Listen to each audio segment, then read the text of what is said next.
about Trivium is that, like, it's kind of the ambition. Like, I find, especially when I hear Matt talk as well, like, there's just, I'm so impressed by this, like, huge motivation and kind of this hard work ethic that you seem to have and everything. Yeah.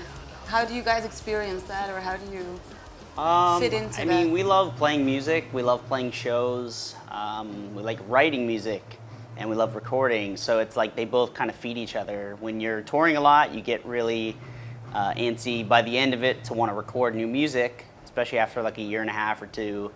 And when you're recording, you can't wait to show people new music. So for us, it's not like something we have to really dig down deep to kind of pull out this, ambition to want to do either of those things. Like when we're not touring, we don't like go on vacation. We write music. We like enjoy it, and we're always trying to make everything better. At a sound check, we'll just tweak the sound, go out front and listen. I mean, I feel like if you're in a band and you're not doing that, like you're not doing what you're supposed to be doing, you know?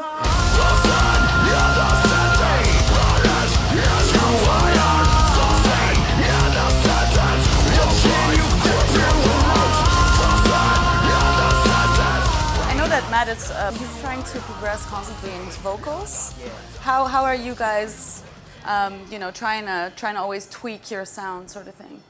I think like with Matt's vocals, like over the years of him just like he's always constantly practicing, trying to improve his technique, his stamina for touring, and just becoming a stronger singer. That I think over the years with like him be progressively getting better and more confident as a singer, it's kind of like we kind of adapted our songwriting to we always come up with like the music first, but then once vocals start coming in, like we're not like the music has to stay exactly this way. It's like we'll adapt and mold what we're doing musically around like the vocal hook or what Matt's singing to make that part really pop out. And probably early on in our career, it was probably a lot more like riff thinking of just like writing riffs and writing the songs. And now it's kind of everyone in the band kind of thinks of like the big picture of the record and the song, because we like big hooks and sing-along parts. So there's definitely a focus on really making that pop. And I think when people hear our newer stuff, you can definitely see the,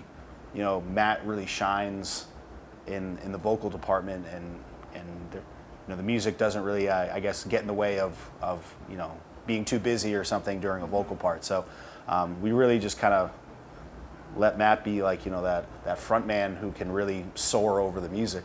Maybe you were right, maybe I was wrong, but I've been silent for far too long. Maybe you were right, maybe I should go, but I've been silent for far too long. What will it take to rip the heart from your hate? What will it take? What will it take to rip the heart from your hate?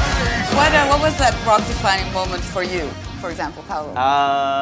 The moment I heard Metallica, King Nothing, and what's funny is like I look back now and like that's not an extreme song. It's not that super heavy even for Metallica, but at that moment when you hear that and see that band and they looked like amazing in the video, and they're like right in the middle of all this other stuff, and you're just like, that's what I need to be doing. And once you go down that rabbit hole, it's like endless, because then you find Megadeth, then you find Slayer, and then it starts getting really You're dark. craving to find more and more of that stuff. Just And then you're looking for shows to go to, and then I would just go to any show I can. I'm like, if I can barely read the logo, I'm gonna go see it.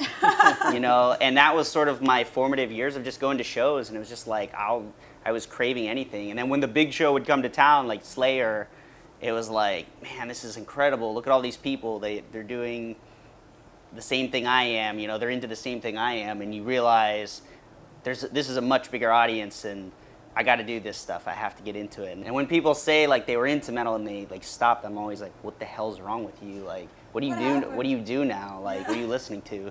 Because this is like the best. This is like, extreme sports for your ears, man. Like, I love hearing heavy music.